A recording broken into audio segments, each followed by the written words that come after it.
Vamos a abrir nuestras Biblias un día más por el final del capítulo 8 de la carta de Pablo a los Romanos, donde, como ya hemos dicho, el apóstol está argumentando acerca, o está sacando sus conclusiones finales acerca de la seguridad de la salvación del creyente.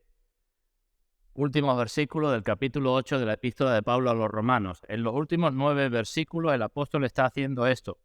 Y en el versículo 31, que ya comenzamos a analizar el día anterior, el apóstol comienza con una pregunta, si la tenéis ya abierta la Biblia: ¿qué pues diremos?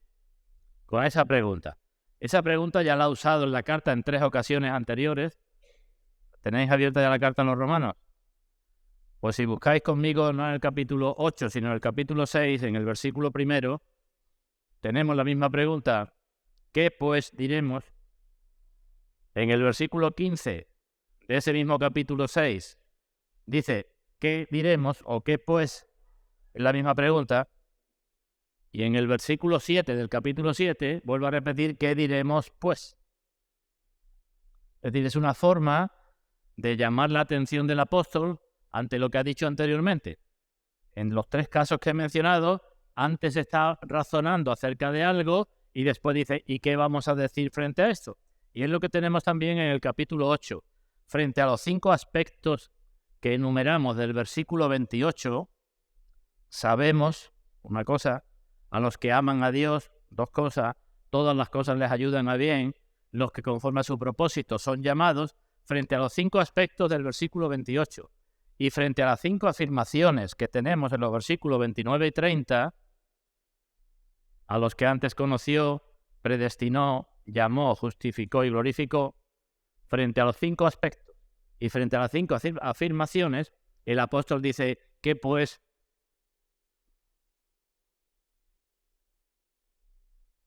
Diremos. O de otra manera es: ¿qué más se puede decir? O de otra manera, ¿quién se atreve a decir algo? ¿Quién puede decir algo? ¿Quién puede argumentar algo en contra de esto que hemos venido diciendo? Es como un desafío que hace el apóstol. Así que sería como, bueno, aquellos que no creen o aquellos que dicen cualquier cosa, pues que argumenten, si pueden, en contra de esto. De que si Dios tiene un pueblo que ha predestinado, llamado, justificado y glorificado, que alguien diga lo que quiera acerca de esto o en contra de esto. Así que, pues diremos, es una pregunta que deja sin respuesta. No la contesta el apóstol aquí, sino hace la pregunta para que cada uno nos la hagamos. Y aunque la deja sin respuesta, ya leímos el día anterior y ahora volveremos a hacerlo, el apóstol lo que hace es plantear nuevas preguntas. Así que hace una pregunta y no la responde y plantea más preguntas. Y en las siguientes preguntas tampoco hay una respuesta inmediata, porque se entiende que esa respuesta está implícita en la misma pregunta o es tan evidente que no hace falta dar la respuesta.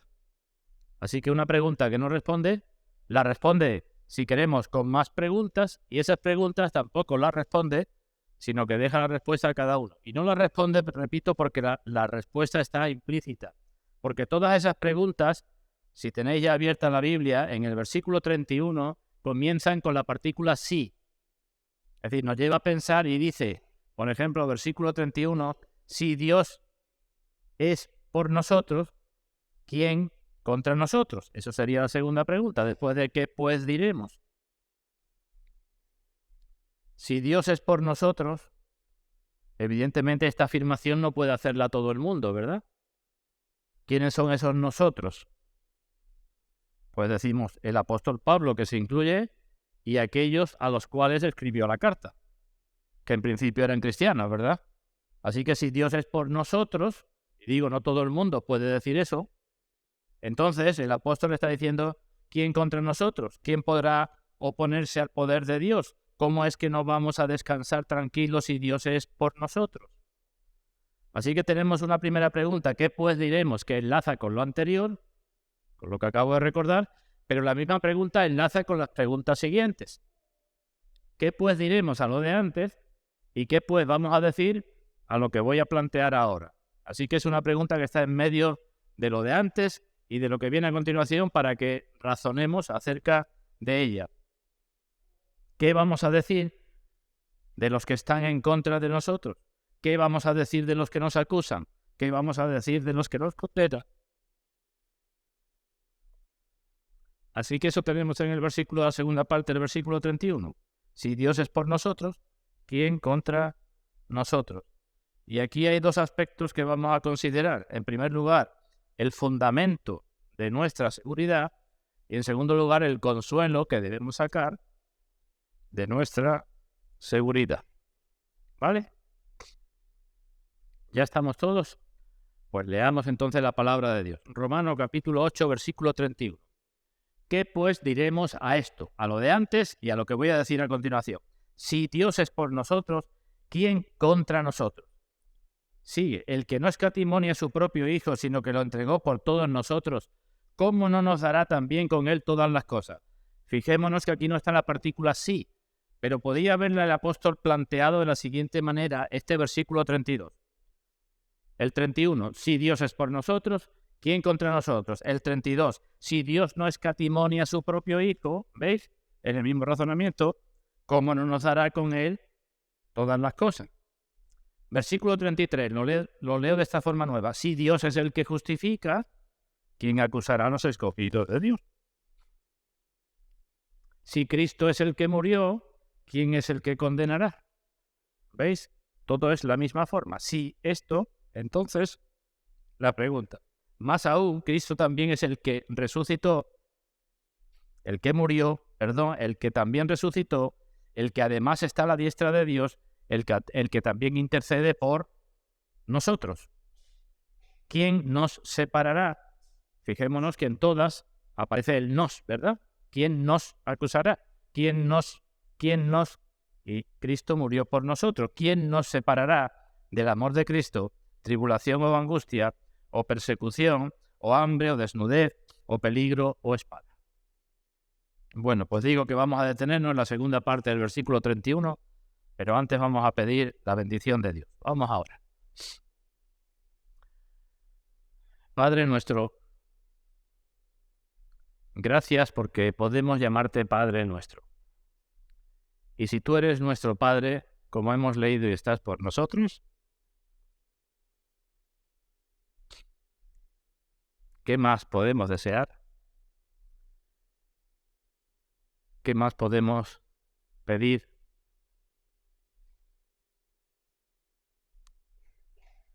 Gracias te damos por ello, porque tú eres nuestro Dios y nuestro Padre, porque tú has querido hacerlo por medio de nuestro Señor Jesucristo, como hemos leído, que murió y resucitó por nosotros, y está a tu diestra e intercede por nosotros.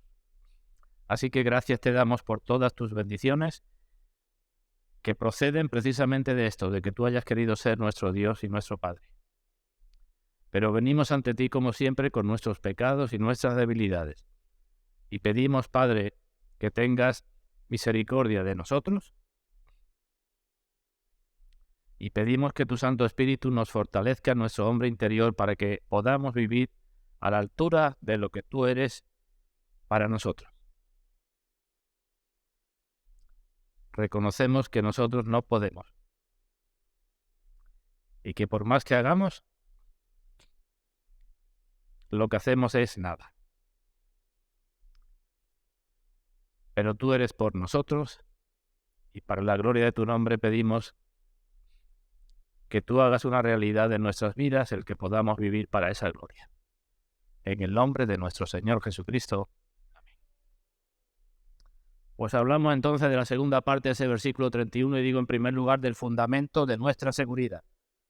Si Dios es por nosotros, creo que todos tenemos claro que este sí, este condicional, no supone una duda, ¿no?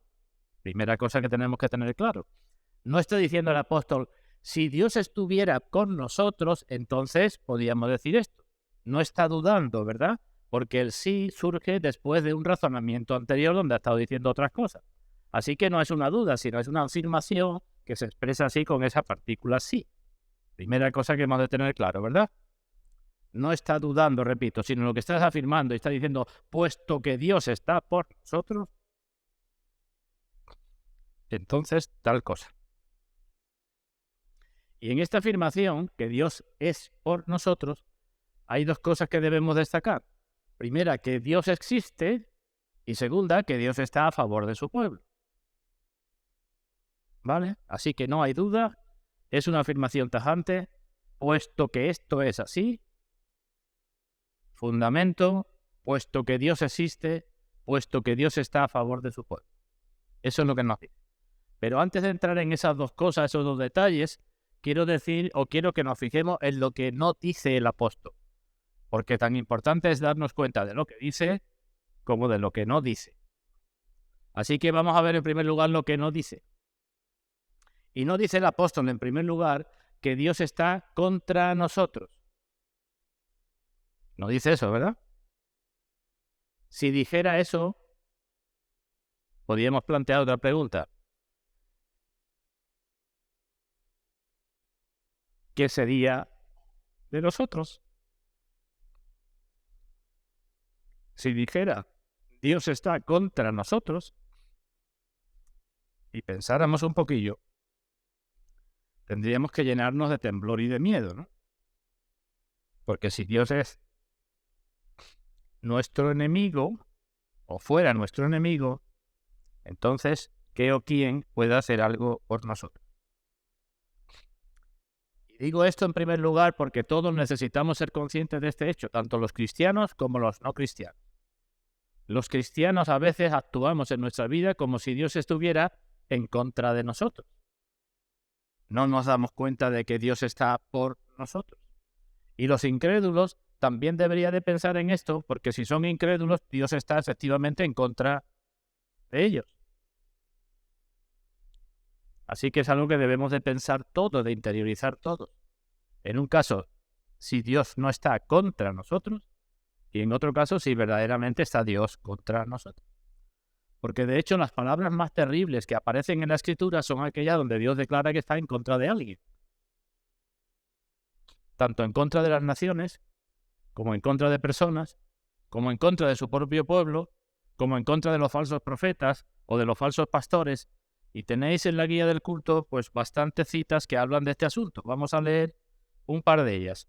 Por ejemplo, en el libro de Nahum, vamos a dejar ahí cortado Romanos, y en el libro del profeta Nahum, uno de los pequeños profetas,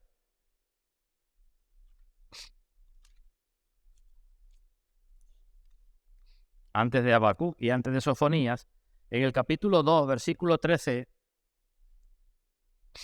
hablando de la destrucción de Nínive, nos acordamos de aquella ciudad grande de Nínive a la cual fue enviado Jonás y se arrepintió el rey de Nínive y se arrepintieron todos los habitantes y Dios perdonó la ciudad. Una ciudad perdonada porque se arrepintió, pero no muchos años más tarde esa ciudad volvió a sus pecados y Dios dijo que la iba a destruir.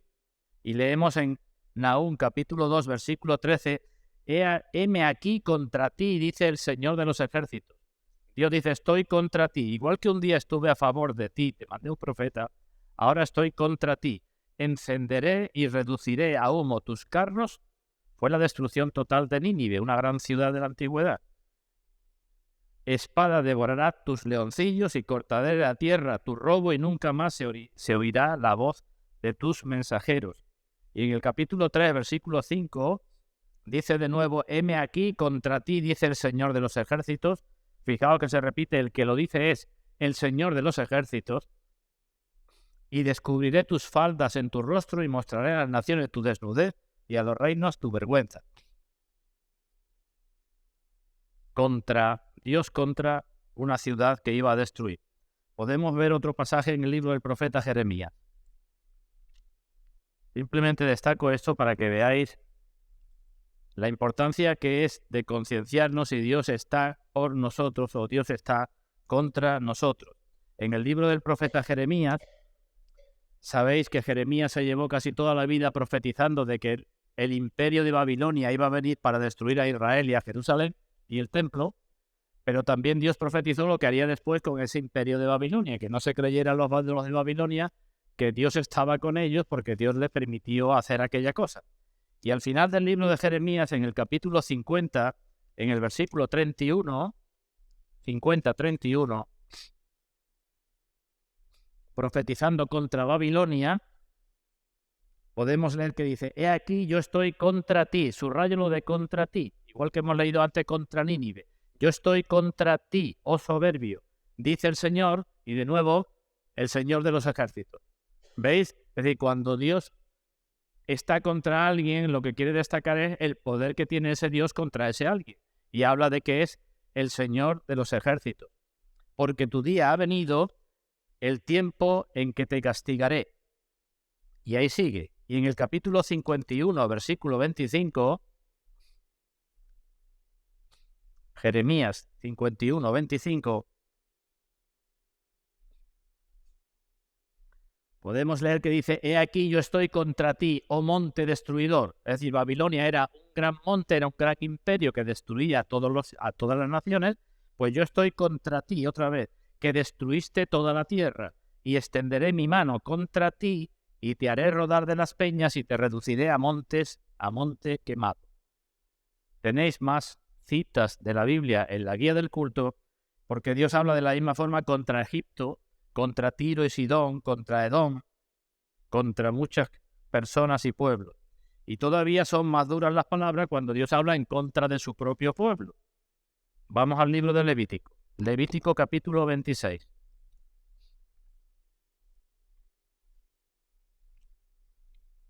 Levítico 26, versículo 17. Podemos leer algunos más a partir del versículo 17. El Señor está hablando contra un pueblo desobediente. Y Dios dice, mucho cuidado si vosotros sois desobedientes porque estaré contra vosotros.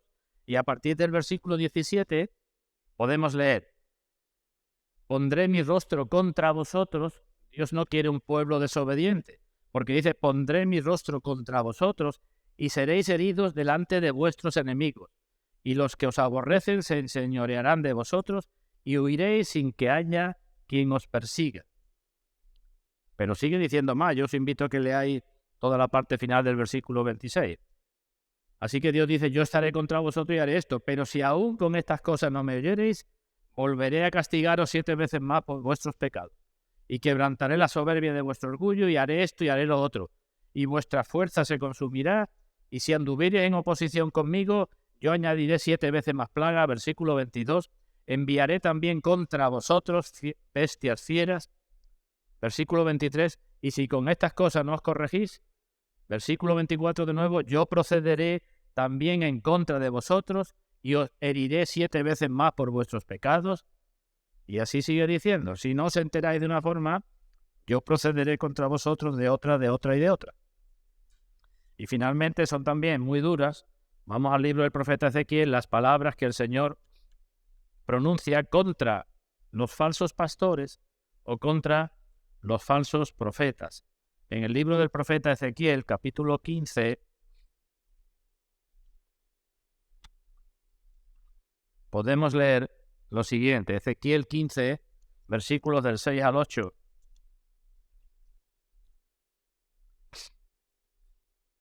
Así ha dicho el Señor, versículo 6.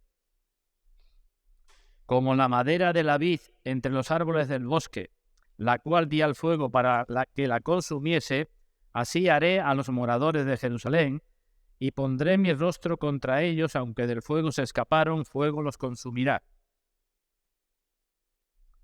Vemos en el capítulo 34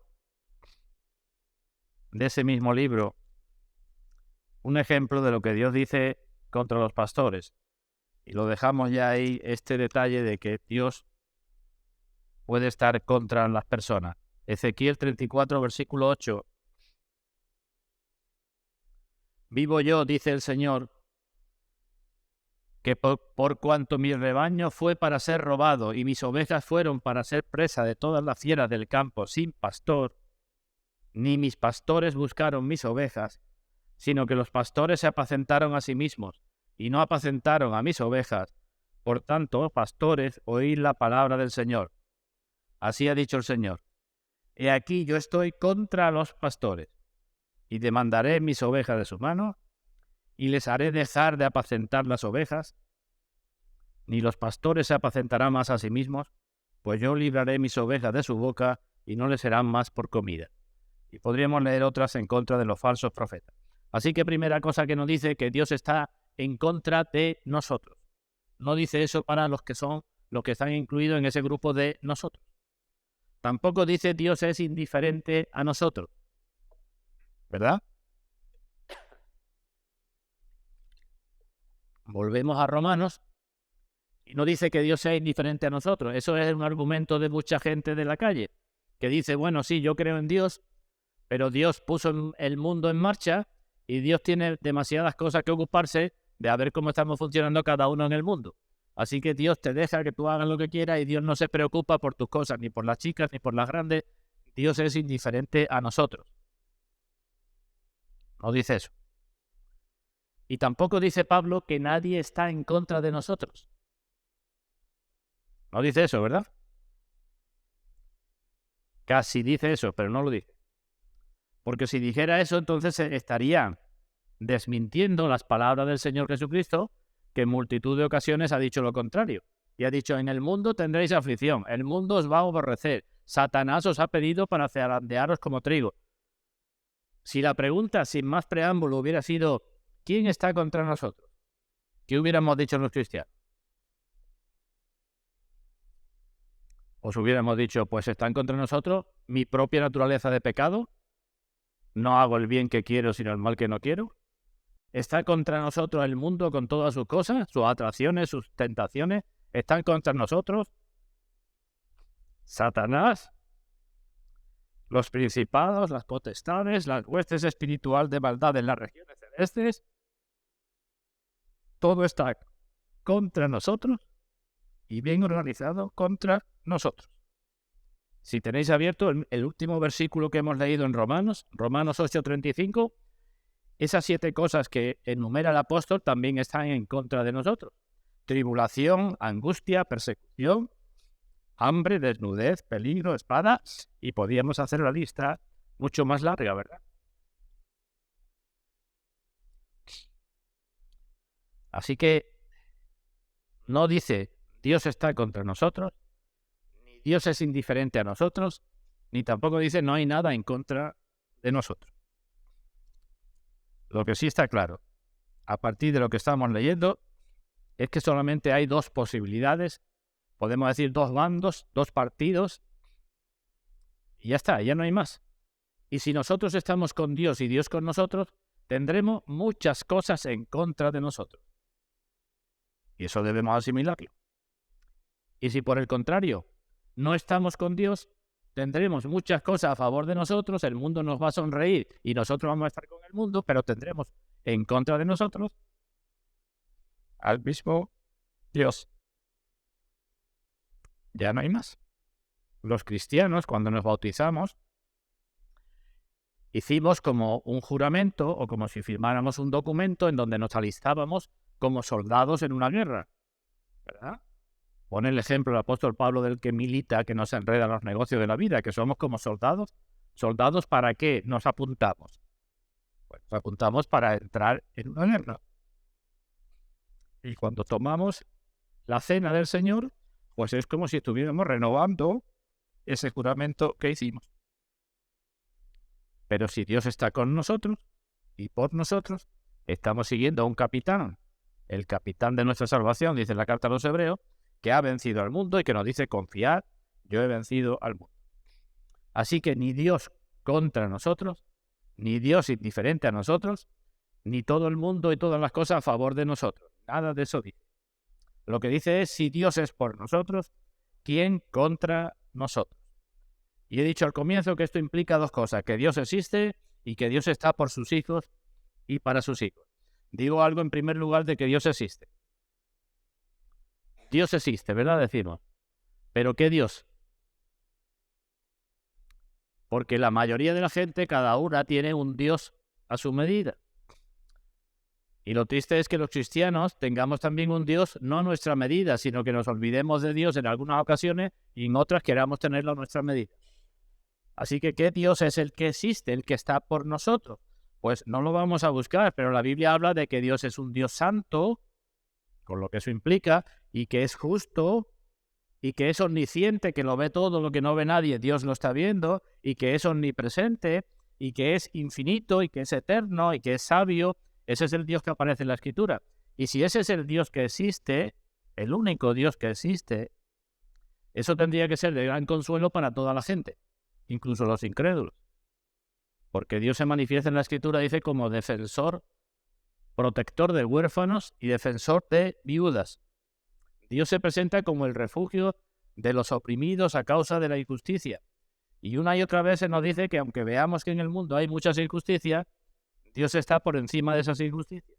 En el libro de Eclesiastés podemos leer un par de pasajes. Acompañadme a Eclesiastés capítulo 3.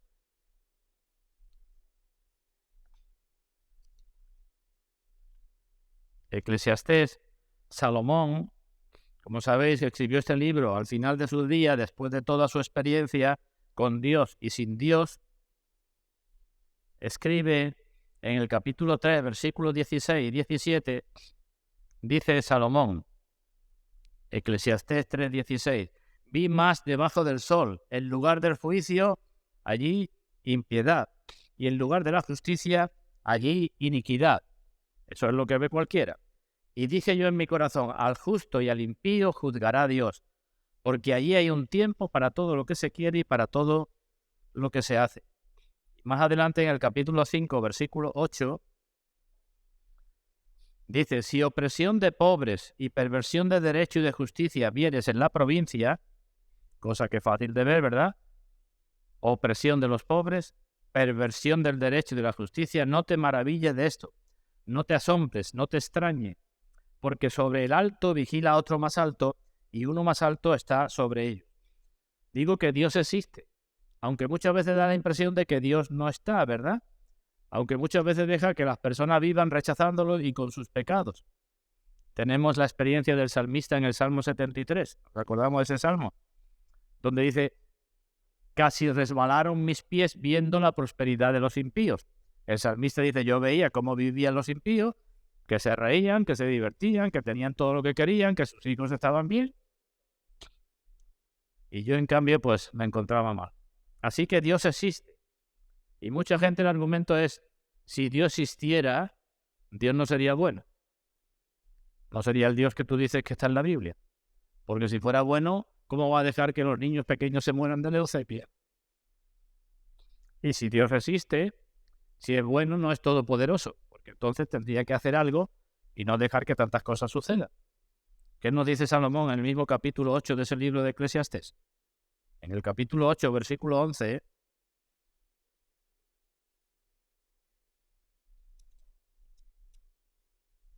dice, por cuanto no se ejecuta luego sentencia sobre la mala obra, la traducción esa no es muy clara, pero lo que está diciendo es, como no se ejecuta, como Dios no ejecuta sentencia inmediatamente sobre alguien que hace lo malo, como Dios no actúa así, el corazón de los hijos de los hombres está en ellos dispuesto para hacer el mal. Como Dios no me castiga ahora que estoy haciendo lo malo, pues Dios no me va a castigar nunca. Y sigo leyendo. Aunque el pecador, dice Salomón, de su experiencia de vida, haga mal 100 veces y prolongue sus días, con todo yo también sé que les irá bien a los que a Dios temen, los que temen ante su presencia. Y que no le irá bien al impío ni le serán prolongados los días que son como sombra, por cuanto no teme delante de la presencia de Dios. Así que aunque las personas se comporten muchas veces como bestias, y los jueces y los magistrados y los gobernantes funcionen como funcionan normalmente, que los vemos, que Dios exista tiene que ser un gran consuelo para todo el mundo. Pero precisamente tiene que ser un mayor consuelo para los suyos.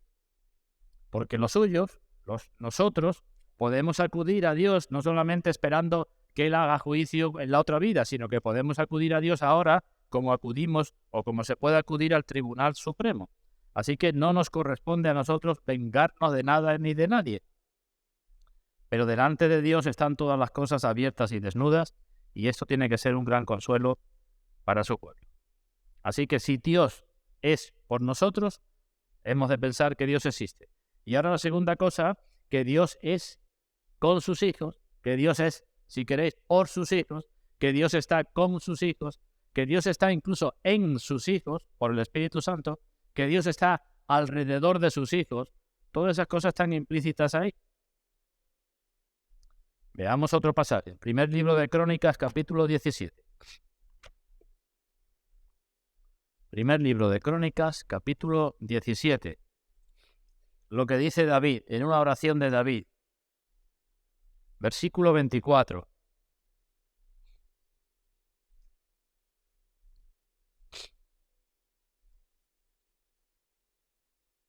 Primer libro de Crónicas 17:24. Está el rey David orando y dice: permanezca pues y sea engrandecido tu nombre para siempre. Objetivo de la oración: que permanezca tu nombre y que tu nombre sea engrandecido. A fin de que se diga, está pidiendo, pero el objetivo es ese, el fin principal es ese, a fin de que se diga: el Señor de los ejércitos, Dios de Israel, es Dios para Israel. Pide a Dios que su nombre sea engrandecido y que se diga que el Dios de Israel es Dios para Israel. ¿Qué significa que Dios sea el Dios de Israel? Pues Dios de Israel es un Dios de un pueblo que dice que cree en ese Dios, Dios de Israel. ¿Pero qué significa que Dios es Dios para Israel? Pues significa que Dios responda a lo que es su relación con su pueblo, que todo lo que hay en Dios, todos sus atributos, son atributos para emplearlos para con su pueblo. Y a David ora eso, que tu nombre sea engrandecido, para que no solamente se sepa que eres un Dios de tu pueblo, sino que eres un Dios para con tu pueblo. Y si esto lo unimos a lo que dice Pablo en Romanos, pues se nos está diciendo que Dios es por nosotros, que Dios es para nosotros, que Dios está en nosotros con su espíritu, que Dios está alrededor de nosotros, y decimos, bueno, empleando la forma de hablar de los hebreos, 3 veces feliz. He dicho algunas veces eso, ¿verdad? Que cuando querían poner algo en superlativo lo ponían 3 veces: santo, santo, santo es el Señor de los ejércitos. Pues feliz, feliz, feliz, 3 veces feliz, es un pueblo cuyo Dios es para ese pueblo y Dios es por ese pueblo. A muchos le va bien en la vida con muchas cosas y tienen lo que el mundo ofrece y lo que el mundo da y lo que el mundo persigue, pero no pueden decir que por eso Dios esté por ellos. Igual que los cristianos no podemos decir que Dios no esté por nosotros cuando en su providencia nos deje pasar por dificultad. Los cristianos hemos de razonar ante los problemas como el Señor Jesucristo nos ha enseñado a razonar. ¿No hará Dios justicia a sus escogidos que claman a Él día y noche? ¿Se tardará mucho en responderles? Así no sabemos los decretos de Dios ni las cosas secretas de Dios, pero sí sabemos que el que guarda sus mandamientos, Dios permanece en él y él en Dios. Y Dios es fiel con los suyos, a los cuales ha predestinado, llamado, justificado y glorificado. Es cierto que a veces Dios oculta su rostro de nosotros, pero aun en medio del llanto y en medio de la disciplina, Dios no va a quitar de nosotros su misericordia. Con amor eterno te he amado, por tanto, por esto, te prolongué mi misericordia. Y si me acompañáis a Isaías capítulo 54, Isaías 54, versículo 8,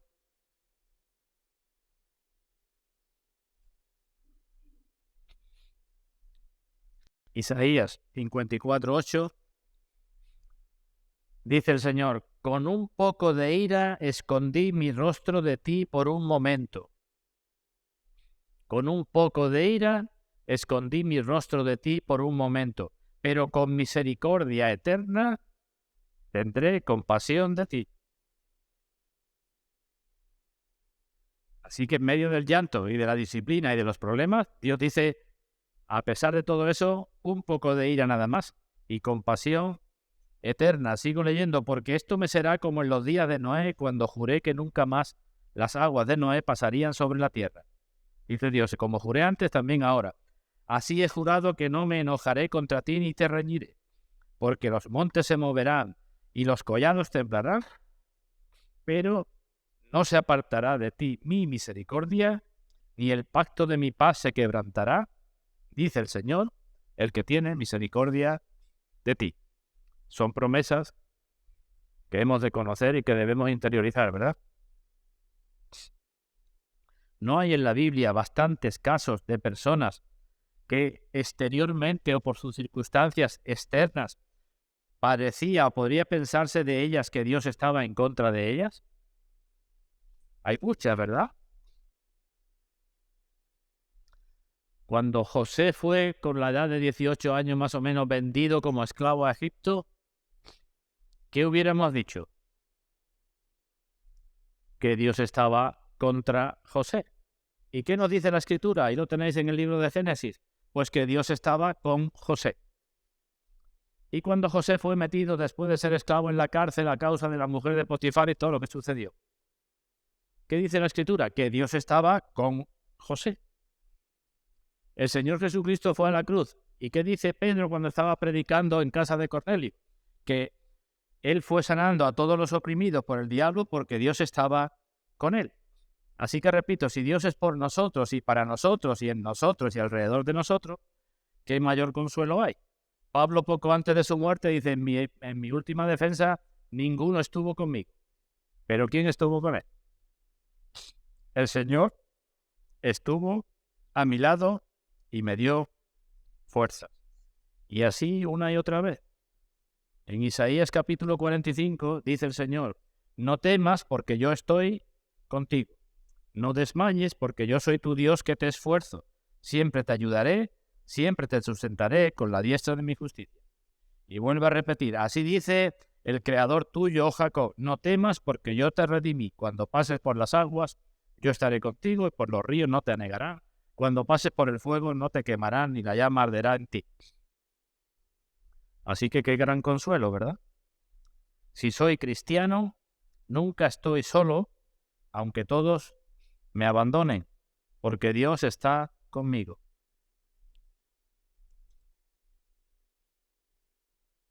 ¿Seguimos? Qué gran consuelo tiene que ser saber que fui llamado cuando yo no quería ser llamado. Que fui justificado porque Dios justifica al impío cuando yo era culpable. Que fui santificado cuando seguía en mis pecados. Que fui glorificado aun cuando sigo siendo lo que soy ahora. ¿Qué motivo entonces tenemos para temer? El Señor dijo, no te desampararé ni te dejaré, de manera que podemos decir confiadamente, el Señor es mi ayudador, no temeré lo que me pueda hacer el hombre. Así que si Dios, el único Dios que existe y que es como se ha revelado en su palabra, si ese Dios es por nosotros, entonces, ¿quién contra nosotros? No hay mayor consuelo que ese, ¿verdad? Pero si alguien no puede decir esto, es terrible, porque debe pensar cuál es su condición. ¿Cuál es tu condición si alguien no puede decir Dios está por mí? Pues la condición es la de un impío frente a un Dios justo y 3 veces santo. La de alguien que quebranta la ley y tiene que pagar por el quebrantamiento de la ley. La de alguien que es un gusano de la tierra frente a un Dios que es omnipotente, omnisciente y omnipresente. La de alguien que es una masa de corrupción frente a un Dios incorruptible. La de alguien que está lleno de debilidad frente a un Dios todopoderoso. La de alguien que es enemigo declarado del Dios todopoderoso. La de un pecador que rechaza la salvación. La de un muerto que no quiere la vida. Y así podía ser. Así que el fundamento de nuestra seguridad está firme, ¿verdad? Dios, el Dios que aparece en la Biblia y no otro, que podemos tener, como decía Calvino, una fábrica de ídolos en nuestra cabeza. El Dios que aparece en la Biblia, repito, y no otro, el que se preocupa por los suyos y lo ama tremendamente y el que es justo y disciplina, el Dios que aparece en la Biblia y no otro, está por nosotros, no hay mayor seguridad para nosotros. ¿Y qué consuelo sacamos de aquí? Pues ya he dicho muchas cosas del consuelo, pero puedo decir brevemente algunas más. En primer lugar, si Dios es por nosotros, ¿quién nos podrá hacer daño? Debemos preguntarnos eso, ¿verdad? ¿Quién nos podrá hacer un verdadero daño? ¿Y la respuesta cuál es? Nadie. ¿No entendemos eso? Porque lo que alguien haga con nosotros, en última instancia es porque el Dios que está con nosotros y por nosotros lo permite. Y lo permite no para nuestro mal ni para nuestro daño. Luego nadie nos puede hacer un verdadero daño. Eso dice Pedro en su carta. ¿Quién nos podrá hacer daño cuando vosotros seguís el bien? Lo que te pase o lo que me pase será para nuestro crecimiento en santidad. Será para que aprendamos, será para algo, pero no será para nuestro daño. Nadie nos hará daño. Incluso si me matan, no me harán daño, porque dice el Señor, no temáis a los que matan el cuerpo, pero ya nada más pueden hacer. Y Dios puede bendecir y bendice a su pueblo en medio de las circunstancias más penosas o más difíciles. El que habita al abrigo del Altísimo morará bajo la sombra del Omnipotente. Si nos hacen daño en nuestros intereses temporales, ¿nos puede hacer alguien daño en nuestros intereses eternos que son mucho mejores? Si nos hacen daño en nuestra reputación y dice de nosotros lo que quieran decir, nos podrán hacer daño, nos van a condenar delante de Dios o vamos a dejar de estar justificados delante de Dios. Nos podrán hacer daño en nuestra mente y a veces en nuestra alma, en nuestra psicología, pero nunca nos harán daño en las cosas que Dios tiene preparadas para nosotros. Y hemos de saber que Dios se glorifica muchas veces en su pueblo cuando sufre. Cuando su pueblo sufre, porque decíamos no hace muchos días que estamos predestinados a ser hechos conforme a la imagen del Señor Jesucristo también en el sufrimiento, pues Dios se glorifica muchas veces cuando su pueblo sufre. ¿Y cuál es el objetivo principal que debemos de tener nosotros como pueblo suyo? Glorificar a Dios. Pues si nuestro objetivo es glorificar a Dios, y Dios se glorifica a veces cuando estamos sufriendo, no nos tendremos que quejar tanto cuando estamos sufriendo, porque entonces podremos glorificar a Dios. Y hay otra cosa más que debemos tener presente, es que es mucho más importante en la iglesia del Señor que no yo individualmente, cada uno individualmente. No pensamos normalmente así, ¿verdad? Pensamos en mis cosas, en mis problemas, y mí. Pero es mucho más importante en la iglesia del Señor, y el Señor ha dicho que su iglesia continuará para siempre, y que las puertas del Hades no prevalecerán contra ella. De modo que si alguien me quita de en medio a mí, o a ti, o me hace lo que sea, Dios se preocupará de tener un pueblo que siga para siempre. Eso tiene que ser fuente de consuelo para nosotros. El pueblo de Dios a lo largo de toda la historia ha sido duramente probado y con mucho sufrimiento, pero siempre ha existido ese pueblo. Dios lo ha mantenido en misericordia. Así que primera cosa, nada ni nadie nos puede hacer daño, porque Dios es por nosotros. Segunda cosa, Dios por nosotros significa que todos sus atributos son por nosotros, son para nosotros. Y nos podíamos extender y hablar durante una semana de cómo los atributos de Dios son para nosotros, pero solamente enumero 2 o 3 muy rápidamente. ¿Dios es soberano o no es soberano? Y decimos, ¿es soberano? Pues su soberanía es por nosotros. ¿Qué significa esto? Pues significa, entre otras cosas, como dice la Biblia, que su reino está sobre todo y sobre todos. De modo que aunque haya mucha gente rebelde, eso no significa que no estén bajo el dominio de Dios. Consuelo para nosotros. La capacidad de Dios, la suficiencia de Dios, también para con nosotros. Y para eso simplemente os cito 2 pasajes para que miréis o penséis un momento en lo que voy a decir. Son 2 pasajes de la Escritura. Uno dice, no hay sabiduría, ni inteligencia, ni consejo contra Dios. Por más que tramen lo que quieran, cuando quieran, personas o demonios, no hay sabiduría, ni inteligencia, ni consejo contra Dios. Y en cambio hay otro pasaje en el libro de Job que dice, con Dios está la sabiduría y el poder, suyo es el consejo y la inteligencia. Si Él derriba, ¿quién va a edificar? Y así sucesivamente. Así que contrastemos esas dos cosas y tengamos presente que la capacidad, la sabiduría y el poder de Dios está con nosotros. He leído al principio que todas las naciones le son como polvo, ¿verdad? Como nada delante de Él. Nada que se pueda oponer a los intereses de Dios en el mundo. Nada ni nadie. Por eso dice Isaías, no temas, porque yo estoy contigo. No desmayes, porque yo soy tu Dios que te esfuerzo. Siempre te ayudaré, siempre te sustentaré con la diestra de mi justicia. Y podría hablar también del amor de Dios, pero ya hablaremos, si el Señor lo permite, en el versículo siguiente. Y podría hablar del pacto de Dios, que es para con nosotros, nos ha metido en su pacto. Y podría hablar del Señor Jesucristo, que es Emmanuel, Dios con nosotros. Y podríamos hablar de muchas cosas, pero creo que eso es suficiente. Los incrédulos ponen muchas objeciones a Dios y a lo que Dios hace. Pero los creyentes tenemos que pensar y hablar de otra manera. Gedeón, antes de ser llamado, cuando iba a ser llamado por el Señor, en el momento en que fue llamado por el Señor, razonaba así. Ah, Señor mío, le dijo al ángel, si Dios está con nosotros, ¿por qué nos ha sobrevenido todo esto? Recordamos la historia de los jueces. Cada uno hacía lo que mejor le parecía. El pueblo de Dios hacía cada uno lo que mejor le parecía. Y Dios dice, pues, ve lo malo y amargo que es el haber dejado al Señor tu Dios. Comprueba tu pecado.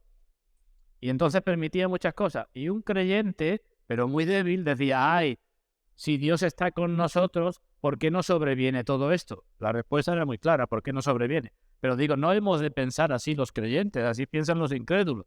Los incrédulos, si Dios existe, ¿por qué entonces los creyentes no hemos de pensar de esa manera? Y en tercer lugar, en cuarto, en quinto, fuente de consuelo, también, digo brevemente, los cristianos no debemos buscar nuestra felicidad en las cosas de este mundo. Dios está por nosotros, pero nosotros no podemos estar buscando la felicidad en las cosas de aquí abajo. Si hemos muerto al mundo, ¿estamos vivos para qué? Para Dios, dice la carta a los romanos, ¿verdad? Si nuestro tesoro ya no está aquí abajo, tendrá que estar en el cielo, ¿no? No podemos intentar reconciliar nuestra fe con nuestros deseos carnales. Los deseos carnales son, como sabemos, carnales. Piden de nosotros y nos llevan con mucha intensidad a querer cosas que no convienen, que no son lícitas. No podemos intentar reconciliar eso. Fuente de consuelo, que para nosotros lo más importante es la presencia de Dios con nosotros, la sonrisa de Dios con nosotros. Eso es lo más importante. Aunque todo el mundo nos frunza el ceño, todo está bien si Dios nos sonríe. A Abraham le dijo Dios, yo soy el Dios Todopoderoso, para que te lo metas en la cabeza. Y ahora dice, anda delante de mí y sé perfecto. Eso es lo que nos dice a cada uno de nosotros. Tú anda delante de mí como tienes que andar, que yo soy el Dios Todopoderoso. Tú sigue andando, que yo me cuidaré de ti. Dios está contigo. En todo cuanto haces fue la bendición de Dios a Abraham. A Isaac le dijo, estaré contigo y te bendeciré. A Jacob, después de su experiencia, dijo Jacob, Dios ha estado conmigo en el camino que he andado. A Moisés Dios le dijo, estaré contigo. Al pueblo de Israel, 40 años he estado contigo. Josué le dijo Dios, como estuve con Moisés, también estaré contigo, no te dejaré ni te desampararé. Eso es lo más importante. ¿Nos acordamos una de las peticiones de Moisés a Dios cuando vio la carga que tenía el pueblo? Con el pueblo, si tu presencia no ha de ir conmigo, no nos saques de aquí. Y la tercera cosa que tiene que servir para nuestro consuelo es que nuestra fe tiene que ser probada. Y que aunque llegará un día en donde el Señor coja su criba, su granero y separe el trigo de la paja, también aquí el Señor de vez en cuando zarandea a su pueblo para separar el trigo de la paja. Y nuestra fe tiene que ser probada. Y si tiene que ser probada, pues eso no está reñido con que Dios esté contra nosotros. El que no lucha no tiene el premio. El labrador primero tiene que sembrar para recoger la cosecha. Así que Dios está por nosotros en medio de las pruebas también. A veces frenando la maldad de los que están en contra de nosotros. A veces sosteniéndonos en las pruebas. A veces consolándonos en las pruebas. Pero Dios está con nosotros. Consideraciones finales. Hemos cogido las dos ideas. Tenemos un fundamento firme para nuestra seguridad, no hay mayor fundamento. Segunda, tenemos un gran consuelo en ese fundamento. Bueno, pues un par de consideraciones finales.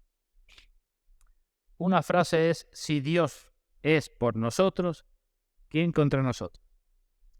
Y hay otra frase que dijo el Señor Jesucristo, que dijo: el que no está conmigo está contra mí.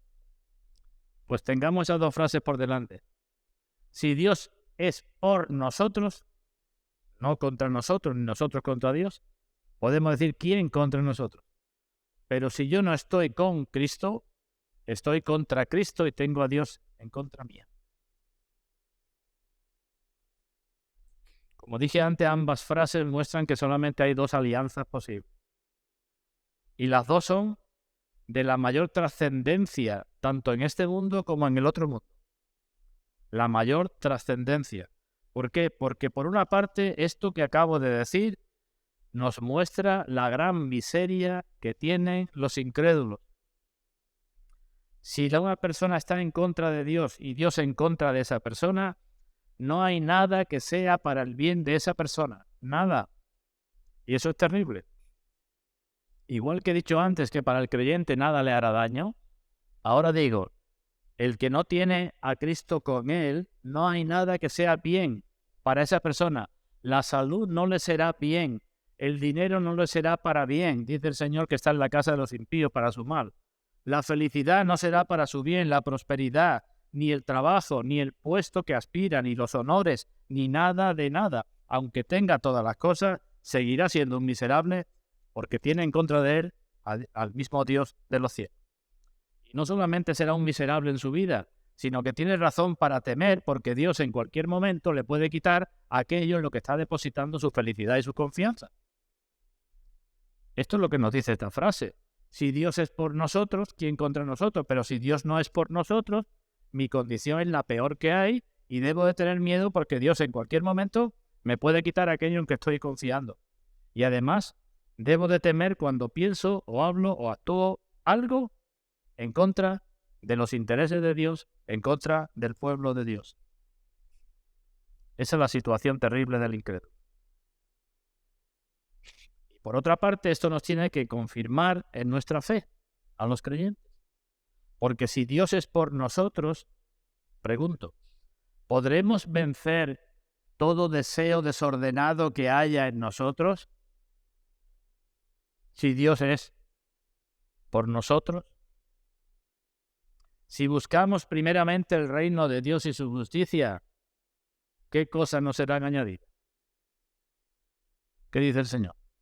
¿3 cosas? ¿14 cosas? ¿O cuántas cosas?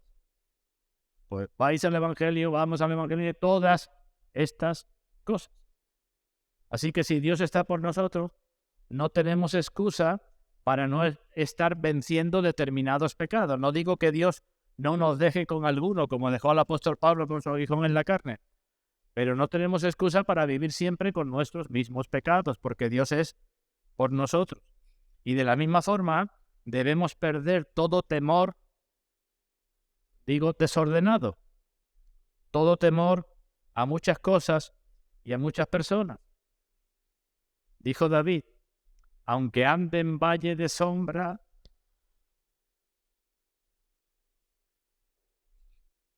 de muerte, no temeré mal alguno. ¿Por qué? Porque tú estarás o estás conmigo. Salmista, el Señor es mi luz y mi salvación. ¿De quién temeré? El Señor es la fortaleza de mi vida. ¿De quién he de atemorizar? Así que tanto los creyentes como los incrédulos deberíamos de pensar que somos delante de Dios. ¿Qué somos nosotros delante de Dios? ¿Y qué son las demás personas delante de Dios? ¿Qué son los planes míos o de cualquiera en contra mía frente a los planes de Dios? ¿No sería mejor confiar en Dios que no en mi propia prudencia, como dice el libro de Proverbios? ¿O soy yo el que organizo mis planes sin tener en cuenta a Dios? Y después, cuando me sale mal, pues le digo, Dios, ¿por qué permites esto en mi vida?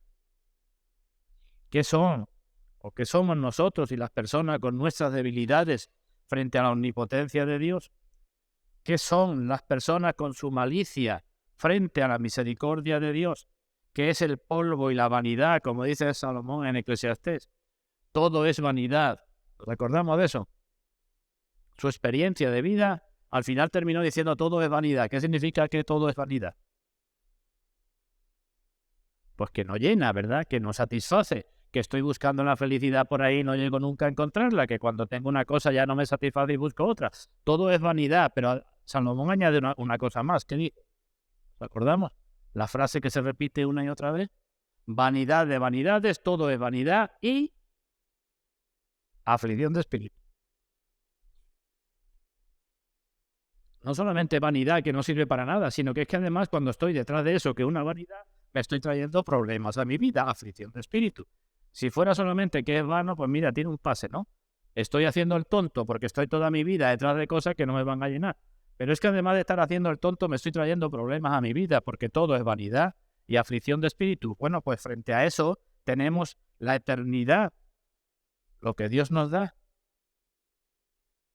Por tanto, a todos nos interesa mucho poder decir, Dios está conmigo. Si Dios está conmigo, no puedo desear nada mejor, ni debo temer lo peor. El salmista Asaf, en el Salmo 73 que dije antes, después de su desvarío, terminó diciendo, ¿a quién tengo yo en los cielos, sino a ti? Y fuera de ti, nada deseo en la tierra. Mi carne y mi corazón desfallecen, pero la roca de mi corazón y mi porción es Dios para siempre. Si Dios es por nosotros, el que tiene a Dios se cuidará cada vez más de intentar obtener cosas por medios ilícitos. Se cuidará cada vez más en sus pecados. Y el que tiene a Dios con él se llenará de coraje y de valentía ante las dificultades. El que tiene a Dios con él vivirá tranquilo y sin temor del mal, nos dice el libro de Proverbios. Pues hermanos, que Dios bendiga su palabra en todos nosotros para que sea Dios por nosotros, para que su voluntad sea nuestra regla, su voluntad, para que su favor, su rostro, su sonrisa sea nuestra felicidad y para que nuestro objetivo sea su gloria, aún en medio de los más grandes problemas. Pues que Dios bendiga su palabra a todos, querido, que así sea.